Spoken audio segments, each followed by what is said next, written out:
बहुत सावधान रहे। साधु महात्माओं के पास जो अर्थ है, गृहस्थी अगर आता वहीं से है, पर अगर उसको जोर जबरदस्ती या किसी छल कपट से, तो वो उसका विनाश ही करता है। आज तक का प्रमाण है। अब उनको ये भाव पता नहीं होगा, या पता होगा तो लोभ के कारण वो उसको मान नहीं पाए होंगे। महात्मा जी गए प्रयाग में, किसी अखाड़े पर रुके और वहां प्रार्थना की कि कल जो है संपूर्ण अखाड़ों का निमंत्रण किया जाए और सब संतों को भोग पवाया जाए और उनको दक्षिणा भी दी जाए। महंत ने सोचा कि बहुत बड़ा है तो उत्सव है, क्योंकि प्रयाग में कितने हजारों संत महात्मा सब। तो उनका महाराज बोरों इसमें चीनी और टीनों घी लगेगा, सब व्यवस्था। बोले आप मंगाइए, एक एक हिसाब हम करेंगे, हमारे पास सब व्यवस्था है। बोले कुछ तो पहले दे दो, इकट्ठे देंगे हम। उनको था कि अगर हम छड़ी खोला और दो चार मोहरे दी, किसी को पता लग गया तो गड़बड़ हो सकती। बोले हम भंडारे के समय आखिरी में सब कुछ आपको दे देंगे। ठीक है।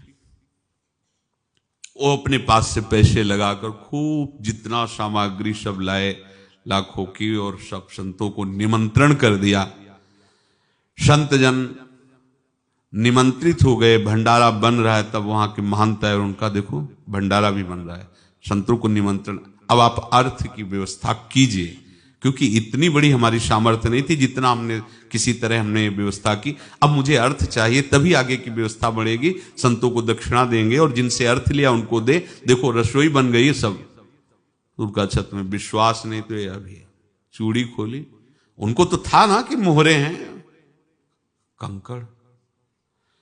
तो अब जैसे कितना उनको सदमा लगा होगा, हजारों संतों का निमंत्रण, रसोई बन, मतलब संत हो के छल कपट। तो उनका महाराज आपने तो हमारा नाश कर दिया, जो महंत थे। अब बताओ रसोई बन गई, संत निमंत्रित हो गए और आप ये कंकड़ दिखा रहे हैं हमको। आपने तो हमें बर्बाद कर दिया, हमारी इतनी सामर्थ्य नहीं थी, आप पहले बता देते। संत होकर ऐसा छल कपट। अब वो बोले तो क्या बोले, क्योंकि उनको पता था कि मोहरे हैं इसमें। अंदर से उनका चिंतन गया उसी सेठ के पास, अच्छा ऐसा धोखा हमारे साथ किया, भोगोगे तुम। ये जो निकलता है ना भोगोगे, ये अकाट्य होता है। क्योंकि किसी का भी हृदय, मान लो किसी भी जीव जंतु को आप कष्ट दें और उसका हृदय आह भर जाए, तो वो आह वज्र की लेख है, तुम्हें भोगना पड़ेगा। वो देखो भीष्म जी को भोगना पड़ रहा है ना। सांप को ऐसे धनुष की नोक से उठाया और बंबूल के कांटों के ऊपर फेंक दिया, कई दिन तक सेदा हुआ, वो आह भर करके मरा। तो आपको 6 महीने बाणों की सैया पर आह किसी की ना लेना जिंदगी में। कोई ऐसा कोई आह भर करके कह दिया तुम समर्थ हो, हम तो कुछ कर नहीं सकते, और अंदर से दुखी, फिर तुम्हारी सामर्थ्य काम नहीं करेगी, मिट्टी में मिला देगी।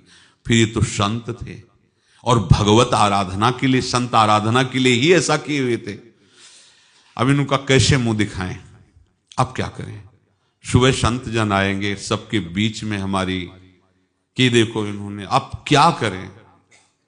गए और संगम में जाके छलांग लगाई, अपने प्राण त्याग दिए।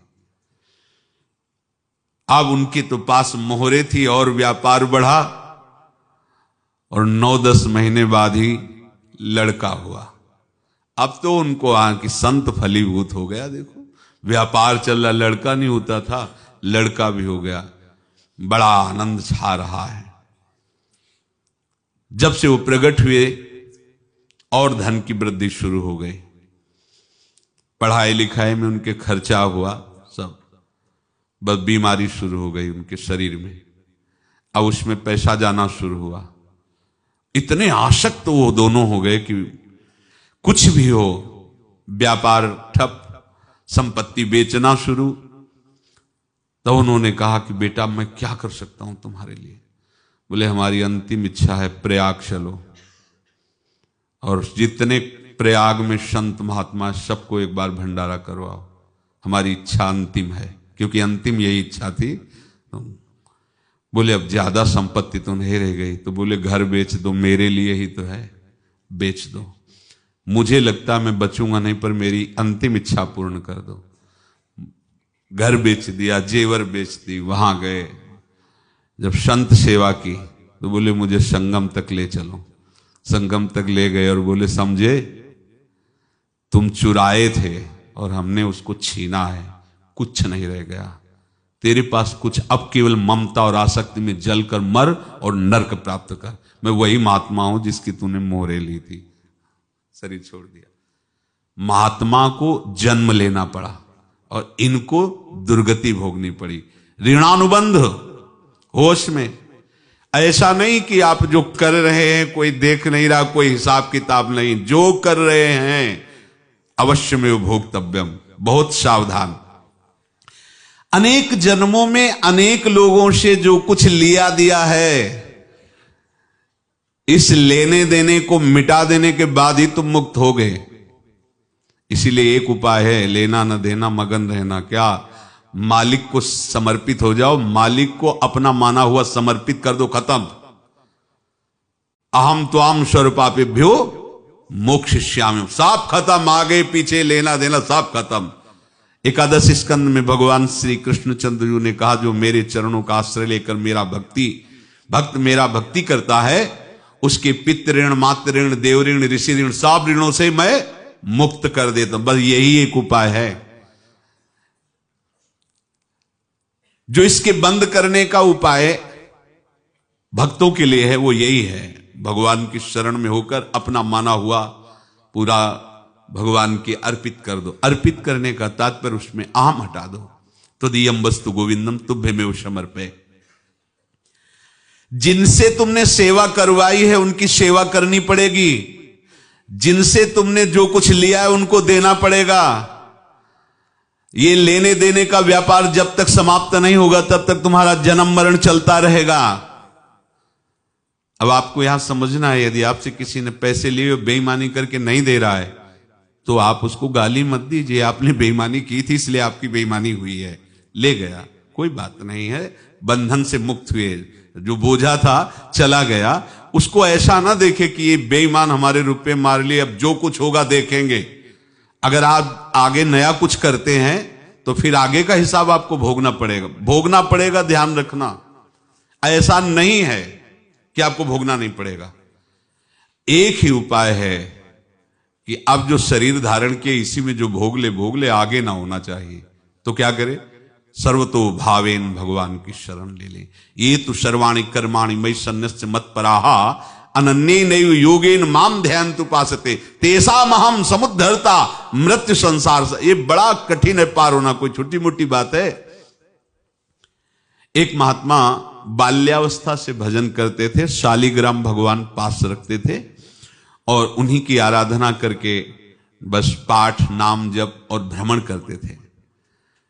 यौवन अवस्था थी, गंगा जी के किनारे अपने ठाकुर को विराजमान करके स्नान करने के लिए कपड़ा ही उतार रहे थे कि 90 लोग आ गए, भाला तलवार सब ले, मारो मारो इसको मारो, घेर लिया।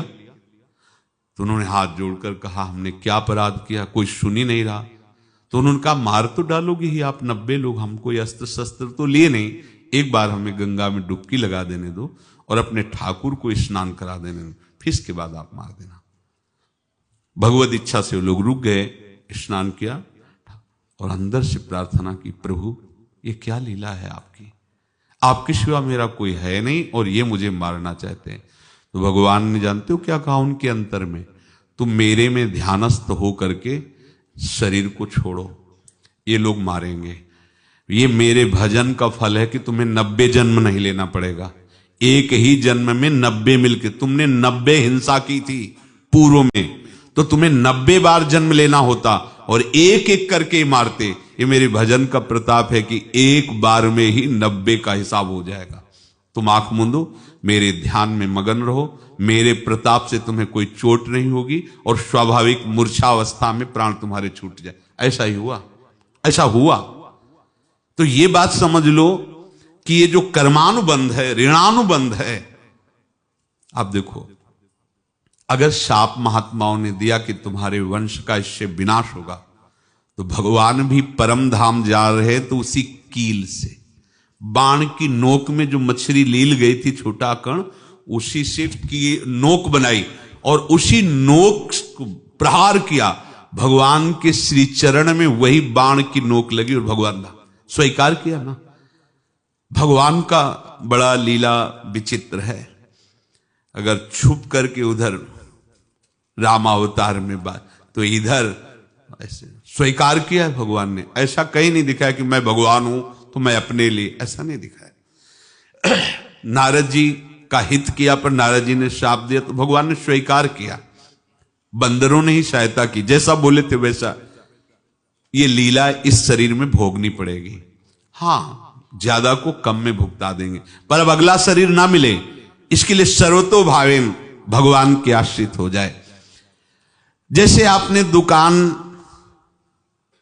फैला रखी है तो उसमें दो काम होते हैं, लेना और देना। किसी को उधार दिया है तो हमें उससे लेना है, और कोई नगद देकर सामान ले रहा है तो उसे सामान देना है, या उधार लिया है तो हमें उधार देना है। अब अगर दुकान बंद करनी है तो तुम्हें देने वालों पर जोर देना है, लेने वालों पर जोर नहीं। लेने वाला तो जाओ हम क्षमा किया, समर्पित किया, हमारा कोई संबंध नहीं, खत्म हो जाए, वो खुशी हो जाएगा। लेकिन देने वाला तुम अगर दुकान भी उठा दोगे तो जहां भी रहोगे तुम्हारे पास वो आएगा, लाइए हमारा। तो देने पर नजर रखिए, जिसका जिसका हिसाब है वो आपके सामने आता जाए, हटाते जाओ। लेने पर नजर मत रखिए और दुकान फौरन उठा दीजिए, नहीं अगर लेते देते रहे तो चलता रहेगा। आगे चलकर कुछ लेना न देना, मगन रहना बस अपने प्रभु के चिंतन में। अब हम कैसे जाने कि किसको क्या देना है, हमें क्या पता? तो हम पूरा हिसाब जिनको पता है उनको दे देते हैं, समझ रहे हो? उनको पता है क्या लेना है क्या देना है, तो इनके पास पहुंच गए, सरकारी हिसाब से सब बराबर कर देंगे।